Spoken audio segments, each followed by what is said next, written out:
Hello garden lovers, I hope you're well. Today's video is actually bittersweet. We are well into September and my roses are decreasing week by week. But we are going to look at some blooms that some roses that have bloomed really well this year, and also having my review, first impressions of the new Bridgewater rose from David Austin.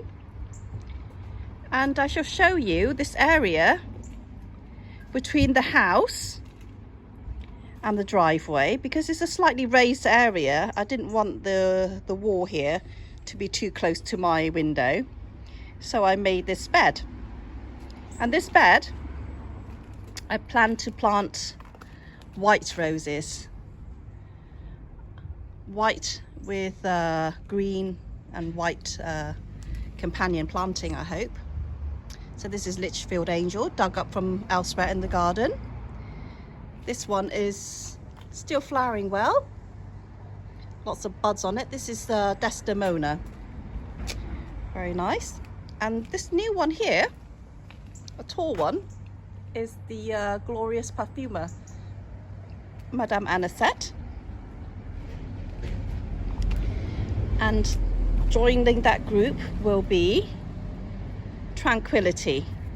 There'll probably be a couple more roses here as well, but at the moment I've just laid them out, as well as giving you my opinion of David Austin's this year's new release, Emma Bridgewater. I would also name my top performing rose of the year in my garden. First, we'll have a look at two roses that I purchased this year, and I was super excited about receiving this one because many people I know, their roses didn't survive. This is the rare in the UK, I think. This is Princess Charlene of Monaco. Gorgeous rose. I think it's bred by Mayond, the French breeder. So we don't see this around very much. It does have some rain damage yesterday. Lots of rain damage, in fact. And it's hard to see the potential of this rose because it's not fully opened. But the fragrance is very good, very, very healthy, very upright. Very soft apricot blooms with ruffled petals. A lovely variety. And it looks like I've got some bugs eating the leaves. Now this one is very unusual. These buds, these flowers have an unusual combination of colours. Starts with red and opens up this soft orange with the tan centre, and it has this apricot as well. Lots of colours in here. This of course is the rose called Distant Drums, bred by Dr. Griffith Bucks from America, and only recently introduced in the UK. What a lovely rose, very upright again, and this is his second flush. Very good repeat, very good repeat. Lovely, gorgeous combination of flowers there.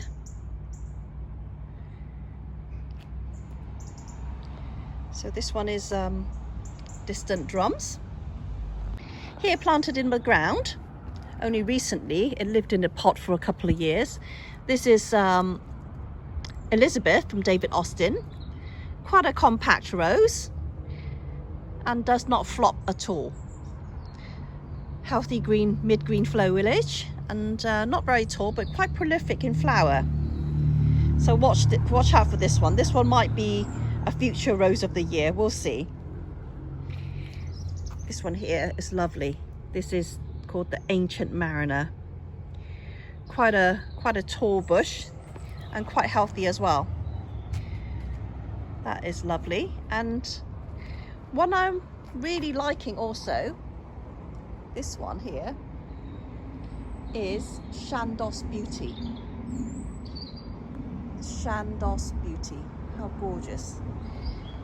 Now this is on its own stem, is a tree, standard tree on its own stem, and I've got a cane going out of here, and that is going to have flowers on. So I did get a comment from a viewer saying that I should take out the which they thought was suckers, but it's not. This is a rose that I rescued, and this stem is not a rootstock. It is the actual cane that's very, very old, and I stood it upright. Beautiful flower. This is Shandos Beauty, a classic variety, I think, bred by Harkness. Now this rose is called Lovestruck. I know red is not everyone's cup of tea, but in terms of flower and vigor, this has done very well in my garden. There has been a bit of rain damage, but this rose has done super well. You see all this new growth here? It has flowered a lot. So Lovestruck is a very vigorous rose. Whether it has any, it'll ever make my top rose of the year in the future, I don't know, but very vigorous. Right, we have here 2 yellow roses. Both are quite recent introductions and have performed very well. These 2 roses are definitely potential future best performers. This one here, we've only got a couple of blooms on, but it was very, very prolific, very early to flower, and quite a lot of blooms, This is Dana Hue, and you see when the petals drop from this stage to this stage, it leaves this fluffy stamens. A lovely, lovely detail on this plant. Very, very, very good rose. Next to that is Bring Me Sunshine, a very tall variety. Now this one's in the pot.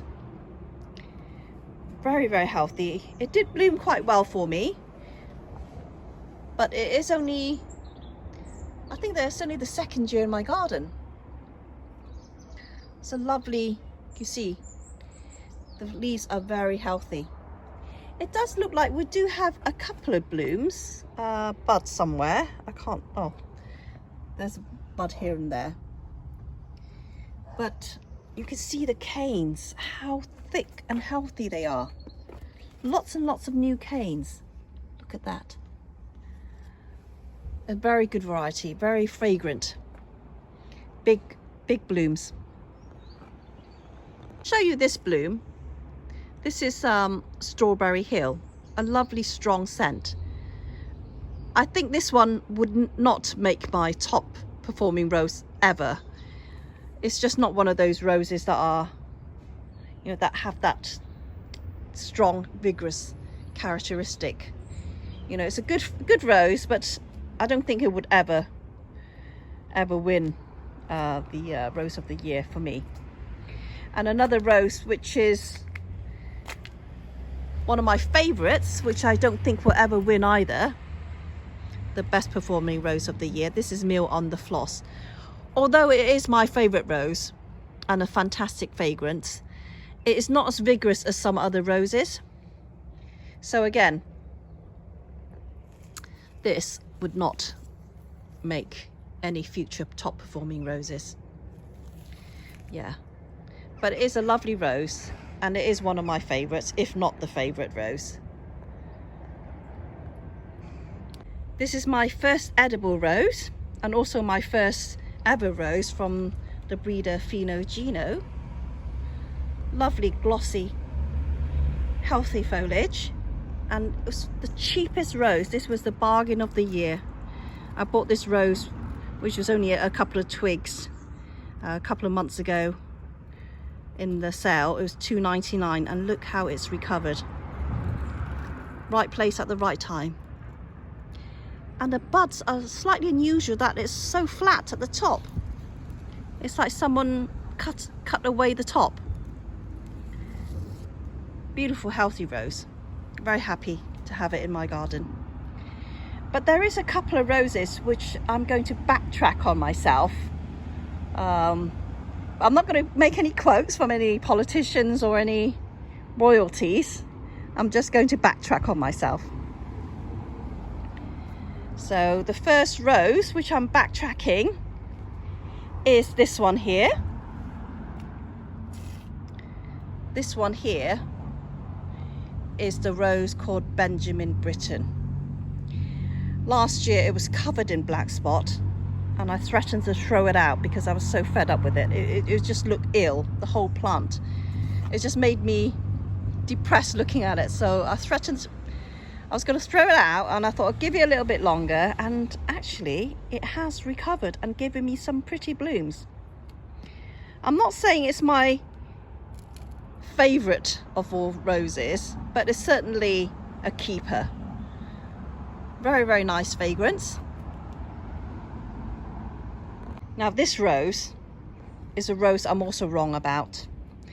This rose is Olivia Rose Austin, and it's planted bare root only just earlier this year, or the end of last year. I bought bare root from David Austin, direct from David Austin. And look, you know, when all the roses are finishing their flushes and getting ready for hibernation almost, this one is acting like it's the height of summer. Look at that new growth coming. What an amazing rose. You know, I had thought the rose Ancient Mariner was the better rose, but looking at this, I cannot say that is a better rose. I mean, no wonder they gave this rose the family name, Olivia Rose Austin. It is an amazing plant. So I'm backtracking on myself, and I do think this rose is deservedly carries the family name. Beautiful, healthy growth. But I think the only drawback is it does droop a little, and it didn't have fragrance, which was quite off-putting for me. But looking at this, I think it could be forgiven. Beautiful. So here is my Emma Bridgewater rose I bought from the David Austin Centre in Shropshire when I visited earlier in the summer. This is the new introduction of the year 2024, and they only had one this year. In the previous years they did have 2 new releases, but only one this year. And it's a very healthy bush, very pretty flowers. This is very small, it's very on the second flush, but there was lots and lots of buds. It's quite a abundant blooming plant, and the foliage is very healthy. It's matte, not very glossy, but the texture is actually quite leathery and veiny, which usually means it's less prone to black spot and mildew and all those diseases. The colours are like this, the first flush, but a lot bigger and more packed with petal. The colours are a warm pink with shades of coral and yellow in the centre. It's like the colours of Jubilee Celebration, but on steroids. It's like a much more vibrant, intense colouring of Jubilee Celebration. But the flower form is very packed, and the petals are a little, but lots of them. Very strong growing plant, very upright. Now I did pay nearly £40 for this rose. But I would say if you weren't a collector like myself, I would wait for the bare root season to get it a bit cheaper, because I think if I were to have this £40, I would much rather have 2 roses from the Perfumer collection for this rose, for this single rose. So it's not a bad rose, and I do like it, but I don't think it's my favorite rose. So this is my impression of Emma Bridgewater in her first year in my garden. We have come to the end of this video, and I will reveal the rose of the year. Best performer in my garden goes to Rose Compassion. Now this is a short climbing rose bred by Harkness and was introduced about the same time I was born. This rose is extremely strong, beautiful and hardworking. It's quite widely available, and this rose continuously blooming, not even in flushes. Most roses bloom in flushes, but this one has been blooming non-stop. Really good at repeat. It just renews itself very soon after deadheading, continuously blooming. Very healthy, very strong canes. Lovely rose. So this is my rose of the year 2024, the Compassion. Thank you for watching. I hope you've enjoyed this video. I shan't be doing too many videos now that we're approaching autumn, but look out for my unboxings of some bare roots and new roses that I've got in the post. Next year will be a very amazing year. So I'll see you soon. Take care.